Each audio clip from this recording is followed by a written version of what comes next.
Good morning, everyone. Morning and welcome. Very nice to see you again. Great pleasure to welcome you. The best of humanity, the creativity, the passion. Goal, strategy, tactics. We think we found a winning formula.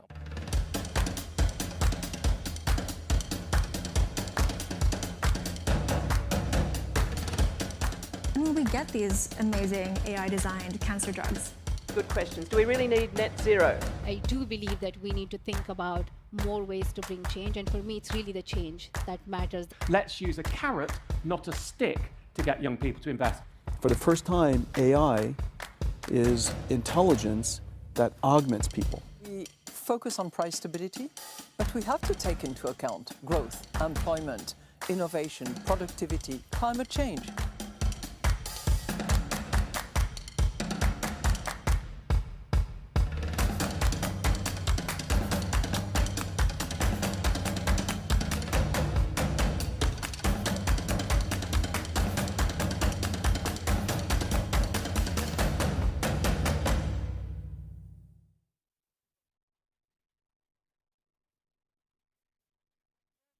For more than 2 decades, the Financial Times Business Book of the Year Award has celebrated the ideas that shape how the world works. These are books that challenge assumptions, explain complexity, and help us understand the forces that are shaping global business, economics, and society. Today, I'm pleased to say that the award is opening a new chapter. We're announcing a new 3-year partnership between the Financial Times and Standard Chartered, supporting the Business Book of the Year. And together we're also bringing back the Bracken Prize, an award created to champion the next generation of global thinkers. The Bracken Prize recognises original book proposals from young writers and researchers with fresh ideas, intellectual rigour and the ambition to break new ground. At their core, these prizes are about good writing, original ideas, clear thinking and the courage to ask difficult questions. Submissions for both prizes open in April 2026. Winners will be announced in December.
Hello and welcome back. Well, we just heard Rishi Sunak say that he would like to see AI embraced as rapidly as possible by governments and companies. That's a view that is shared very widely here in Davos, particularly by the many AI companies here. But we're now going to look in our next session at exactly how companies are using AI. What's the business case for it? What's actually happening on the ground? And what's happening to the humans who are using it as well, particularly younger ones? And on top of that, what's going to happen once quantum computing gets underway, which we're told could be happening relatively shortly? And how will that coincide with the trend for the greater adoption of AI. So to discuss all of this, I'm very pleased to be joined by Nigel Vaz, who is the Chief Executive of Publicis Sapient, which is a technology group that provides AI platforms and services to some of the world's largest companies. Rebecca Winthrop is a senior fellow at the Brookings Institution think tank in Washington, where she's director of the Center for Universal Education and leads the Brookings Global Task Force on AI in Education. And Oisin Hanrahan is the co-founder and chief executive of Keychain, which is an AI-powered platform that helps brands and retailers manage their supply chain quickly and find manufacturing partners. So welcome, everybody. Nigel, I want to start off with you because one of the big topics here at Davos is this so-called AI value gap. A lot of time was spent last year, in fact, talking about this as well. It's basically the gap between the potential of AI and what companies are really seeing on the ground, particularly in terms of return on investment. And last year, as many viewers will know, tech shares were really quite shaken by an MIT report that showed that despite all of the billions of dollars pouring into AI, 95% of organizations using it were getting zero return. I just wanted to know if you think that, agree with many analysts who say that to really make it work, to make AI work, companies need to stop running scattered AI pilots and really start building enterprise-wide programs. Do you agree with that? I think you have to step back from, to answer that question with, I think, what we're actually seeing in terms of where the technology was. So last year, when the MIT report did its analysis, a lot of the focus was on exploratory consumer AI, right? And consumer AI worked really well, and we'll talk about that later for you and me as individuals. But when you take that same thing and you deploy it in the enterprise, let's take code generation for a second. Lots of coding platforms, crazy valuations. I use it to write code like I haven't in many years on a personal level. But all of a sudden you take that and you deploy it into Sapient, or Sapient takes that and tries to deploy it into a large bank, a retailer, a healthcare company. And all of a sudden what you start to see is these consumer grade AI technologies were not built for the enterprise. They don't have the permissions, they don't have the platforms in order to support collaboration. And so what you see is a lot of companies took the approach of saying, we want our people to use AI. So let them use AI, and that was great. And so you had lots of small pilots all over the place, but those pilots weren't translating into enterprise-grade results because there wasn't an enterprise approach to AI. And I think the shift we've seen over the last year is companies recognizing that now that we're at the early part of the S-curves behind us, and we've seen a lot of exploratory work and people getting familiar, it's not about just automating tasks for individuals, but automating entire workflows and being really focused on what value is that going to unlock. So the real focus on business cases. So if you're an insurance company, are you able to process claims faster because you're able to reconcile client history with the specific issue that the person is reporting on their claim? If you're in healthcare, are you able to both predict and prevent potential challenges with your patients because you've got AI agents actually monitoring ambient things like weather conditions or air quality, right? And these are the kinds of solutions we're building for clients, which are very, very value focused. They don't start from the technology. They start from what outcome are we trying to deliver and how do we work back into what organizations need to do in order to enable that, right from data to technology to the experience you're trying to deliver. Right. So talk to me about an example where you have deployed technology like this with a large organization and the difference that it's made. So I'll give you two examples really quickly. One in the context of software development. So we've got a platform called Slingshot, which is all about accelerating how companies deliver code. They work across lots of models. We heard about Anthropic and OpenAI. And what this is specifically doing is taking requirements and backlog, generating them, allowing you to move that into design states, so experience design, and code generation, whilst modernizing lots of legacy technology like COBOL systems built in the 80s and 90s, which would take developers manually years to modernize. So in one case, for a large bank, we took something that was going to take a competitor of ours doing it with lower cost offshore resources, 10 years to do. We reduced that down to 3 years in terms of modernizing almost 2.5 million lines of COBOL into modern Java code. So this is a software development use case, right? Another, and I alluded to it briefly, is for a large hotel company or for a large healthcare company where we've got AI agents actively running on data that connect in the case of hospitality, people to outcomes that better serve them. So in this case, a hotel company, typically when you book a hotel room would ask you for dates, where do you want to stay, which city, and then match outcomes, and then you try again until you find the match, right? Now what if you could actually say, you know what, we're a young couple with young kids, we want to fly no more than 3 hours from the place that we live in, and we have this budget. What are all of the options? So now you're using AI in this case to understand the intent behind the search to provide results that are meaningfully better. Right. But you have to do that because you're connected to actual data in the context of the customer within the organization. And these are examples that are driving real growth, real cost saving, and most importantly, better experiences for consumers and employees. Okay, so the next time MIT does any research like this, you're expecting to see a very different result, I guess. Asheen, how are you using AI at Keychain, and can you give any examples for the way that it's transforming processes and work?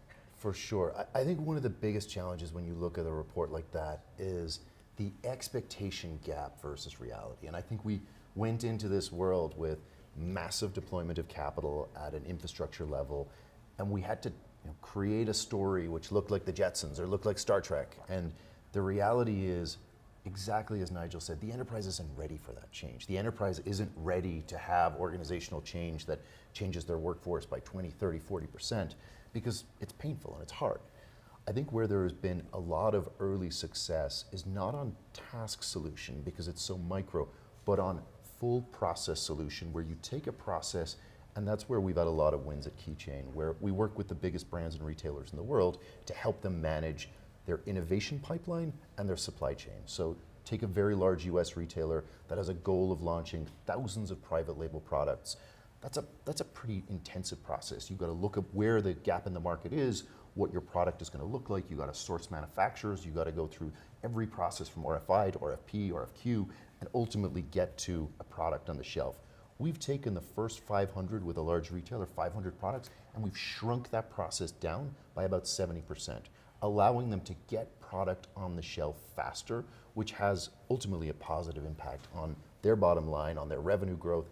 If they decide to make organizational change, it'll also have a cost implication because they can do this work with fewer people. And ultimately also on the consumer, there's a choice benefit as well. How does it work for the consumer? What's the benefit there?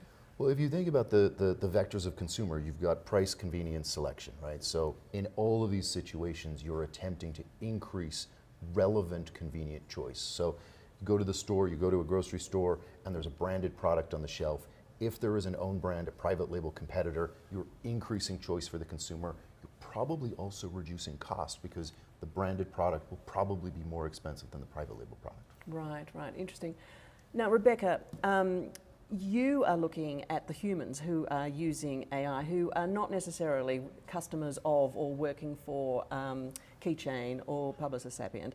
And particularly you're looking at young students and the impact of AI. And I think they are really using the ChatGPTs and Claudes that Nigel is pointing out are not really enterprise ready in and of themselves. But what you just recently co-authored a really big report that looked in depth at this with hundreds and hundreds of students in many countries looking at the impact of AI. What did you basically find?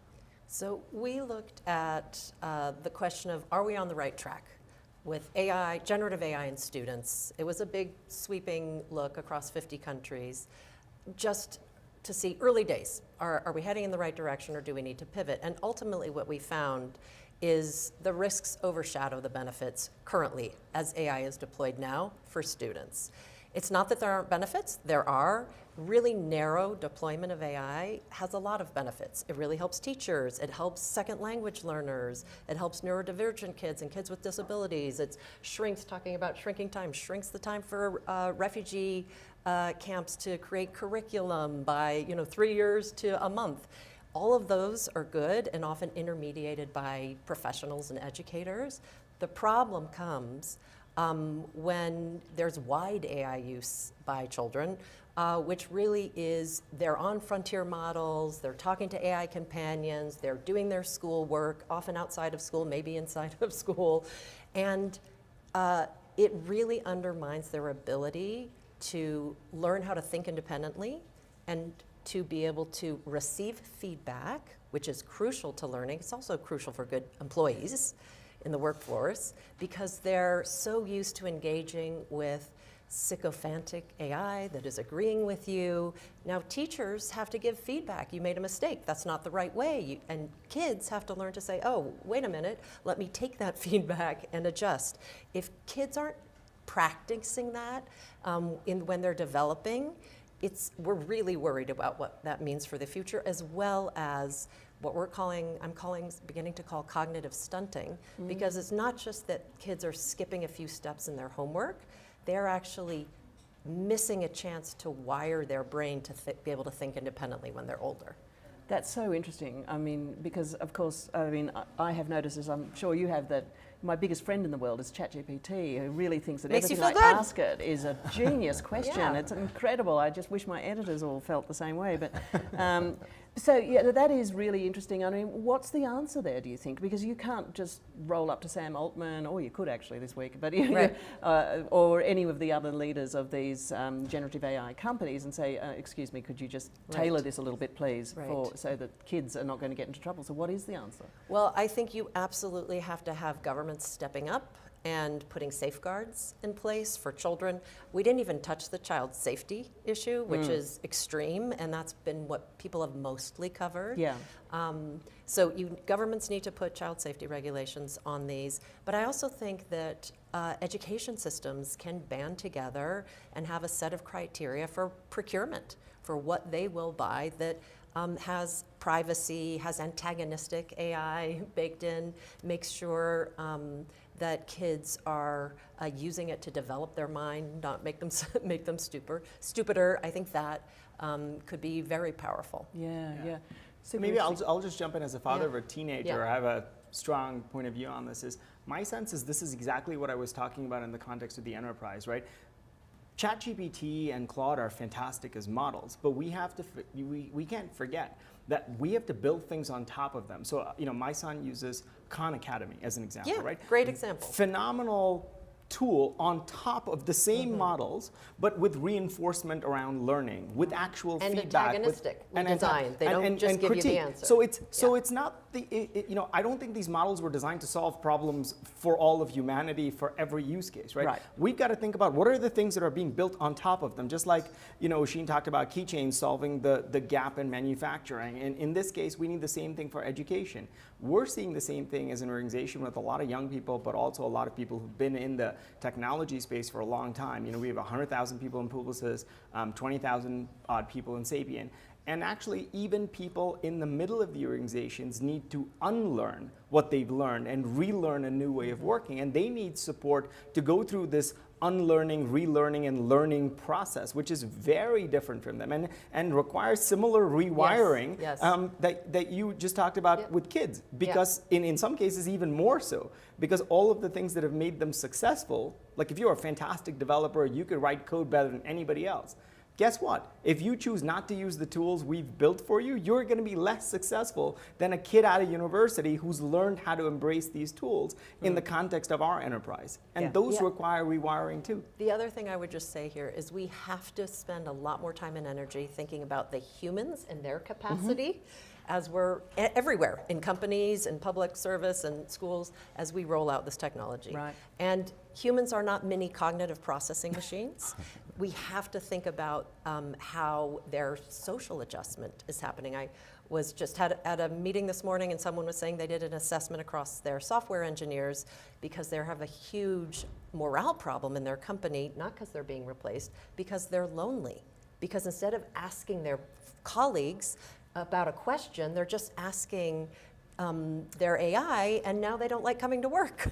I think one of the biggest problems with that is while we want to go and build structure on top of these models, whether it's Khan Academy or whether it's mental health apps that sit on top of the models, at the same time that we would prefer a more structured base, the model companies themselves are actually incentivized to bypass those companies and go directly to the consumer and deliver them a faster hit, if you will, a better experience in the short term, not the go to the gym, but it's the Ozempic equivalent. It's like, okay, well, the model company is financially incentivized and from a usage perspective, incentivized to give the customer exactly what they want now, not what they need to do in the future. Right. And I think that's like the biggest tension that we've got here, which is all of this is going to require capital, and there's not an incentive to deploy capital on application companies with restriction. Instead, there's an incentive to deploy capital on the underlying infrastructure and the model companies,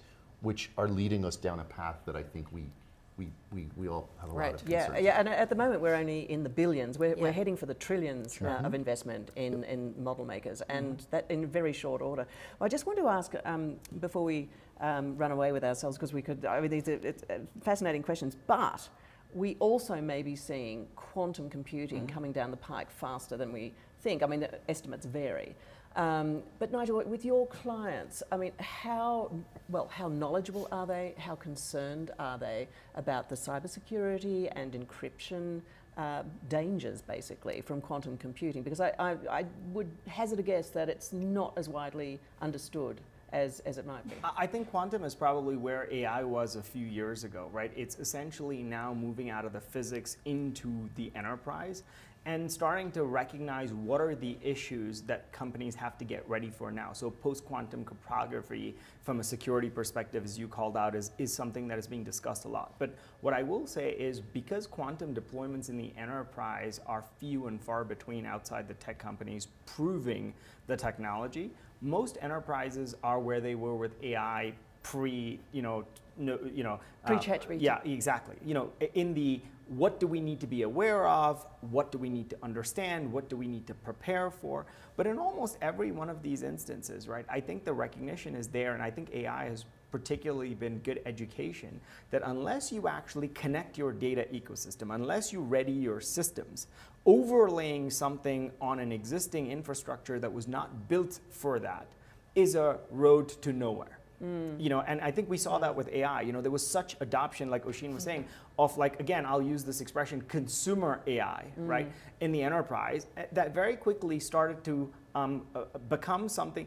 Because to me, I don't see this conflict that you were talking about between consumer AI and the enterprise. I think they're just two different things. All of our enterprise clients are built on model hubs. The platforms I talked about are built on model hubs. So if you're not getting the outcome you want on Claude, you will seek ChatGPT. If you're not getting the outcome on either of those, you'll seek Gemini. And you might even do this between the large language models and small language models. Because a large language model was built to kind of reason across so many parameters that most enterprises don't need. If you're trying to solve something really specific, you can have a small language model be far more cost effective in answering customer service questions about your product set to your customers. That doesn't require environmental. That doesn't require the equivalent of a sledgehammer to hang a painting in your house, which is, I think, a little bit of the discussion that gets lost. But is there a risk that you could spend a lot of time, a company could come to Sapient and spend a huge amount of time and money developing a model and then specifically bespoke for its organization, and then quantum erupts and it is kind of not fit for purpose, or it busts it in some way, or I think you have to think about the stack. So I think quantum primarily, right, is going to change. If you think about the AI stack, you have to start with energy and the implications of quantum on energy consumption.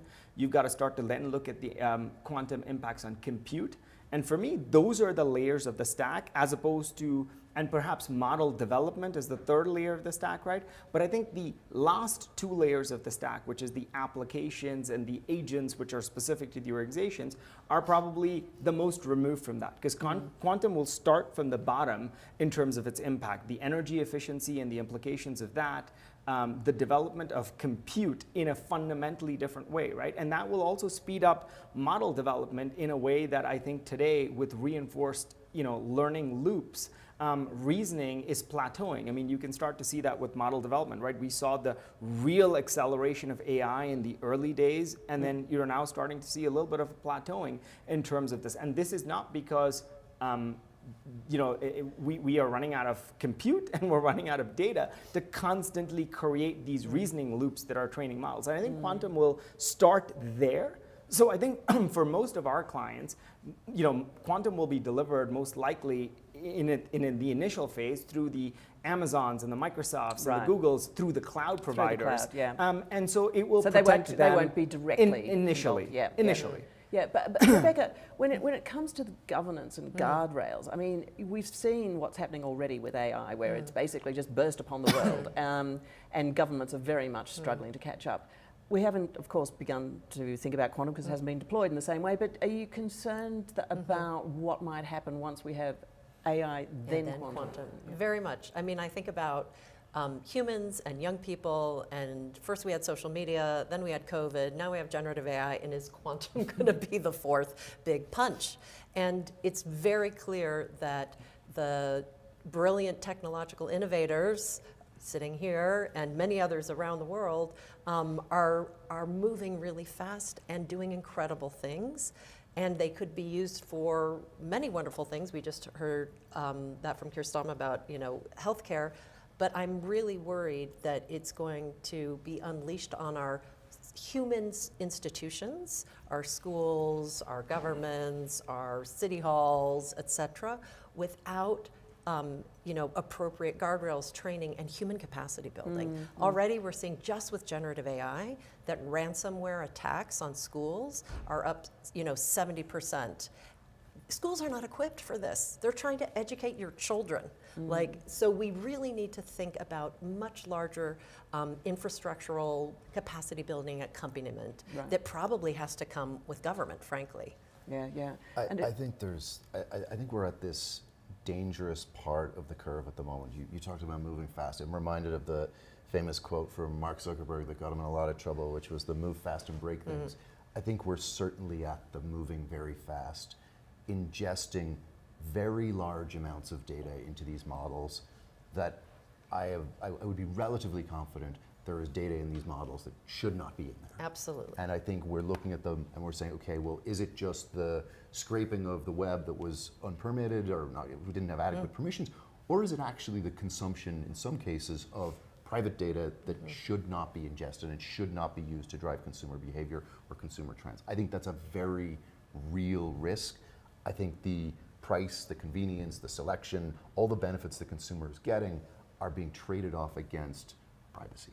And I think we're not at that part of the conversation yet, but I think 2, 3, 4 years from now, we're going to be looking at a freight train of class action lawsuits against these organizations for the consumption of data, whether that led to price discrimination, whether it led to any form of adjustment of availability of products based on what you've searched for. But I think we're at the price, convenience, selection. Everything is getting a little better for the consumer. They're having access to a lot more input, a lot more excitement. Perhaps it's sycophantic, and very soon we're going to get to, hang on a second, what did we give up in terms of privacy to have that? And when you said training data that shouldn't be there, my mind immediately went to all the terrible child sexual predator stuff online, et cetera, that is in the training data that children are using.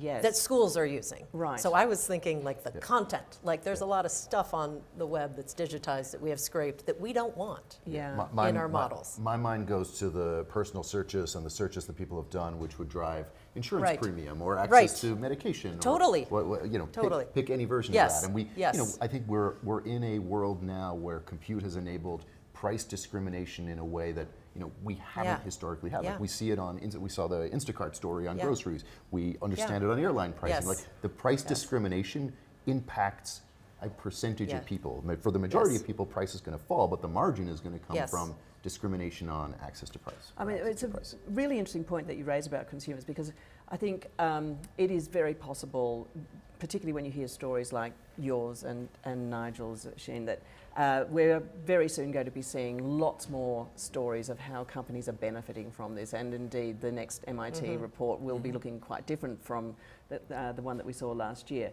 But once that happens, won't consumers be saying, well, hang on, what's in it for us? How is this really going to be improving our lives? We see a lot of dangers, we see a lot of risk. Is that going to be what we're talking about next year in Davos?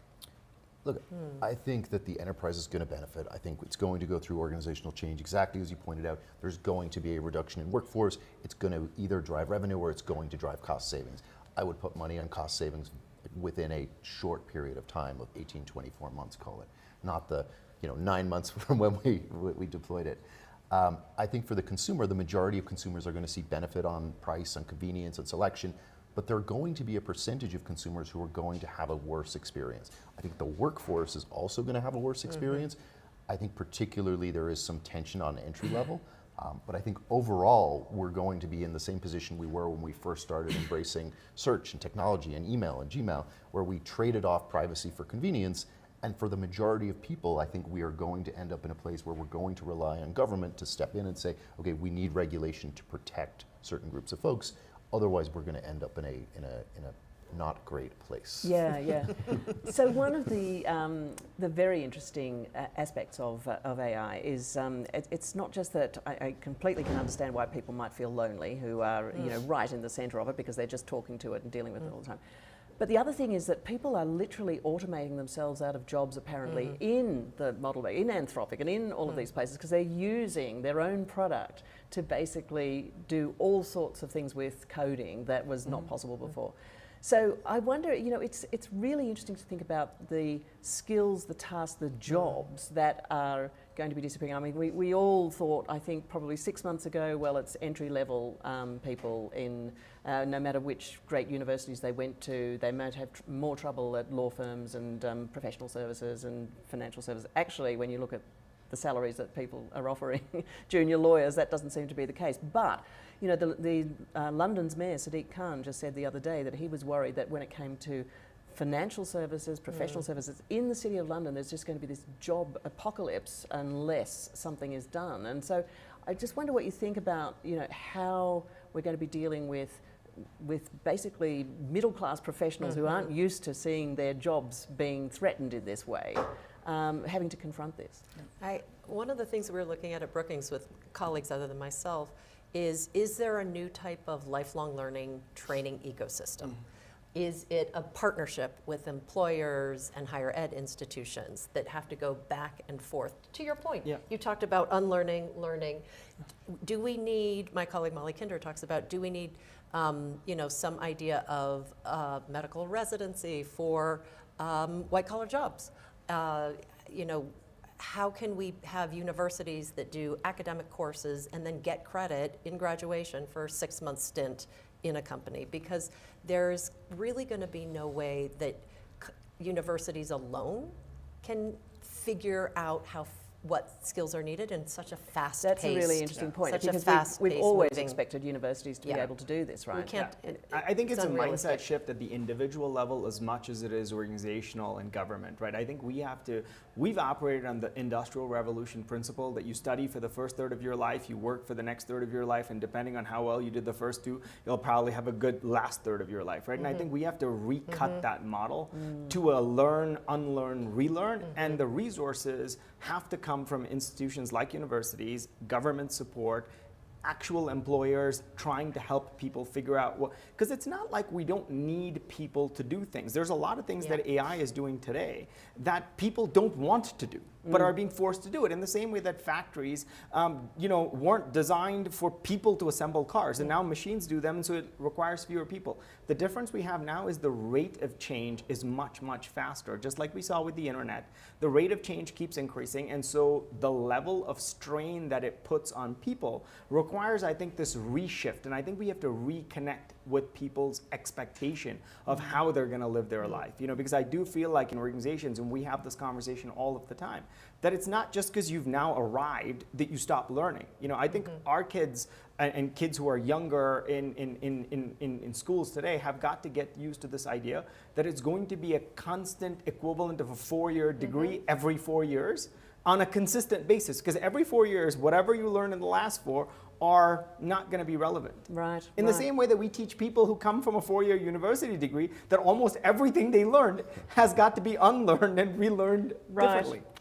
Unfortunately, we are out of time, but I mean, you know, it is so interesting, and thank you all for really raising these issues. I mean, I guess, you know, we may look back and this may be the most relaxing year that we ever have when it comes to AI deployment. But thank you very much, Asheen, Rebecca, and Nigel, for really just laying out what is lying ahead and what's really happening inside companies. Absolutely fascinating. Stay tuned for our next session with Andrew. At Publicis Sapient, we're not just talking about AI. We're delivering real results. Today. With Sapient AI, we speed up software development and save clients thousands of hours. We revolutionize how travelers discover their perfect getaway. And even turn a simple fridge scan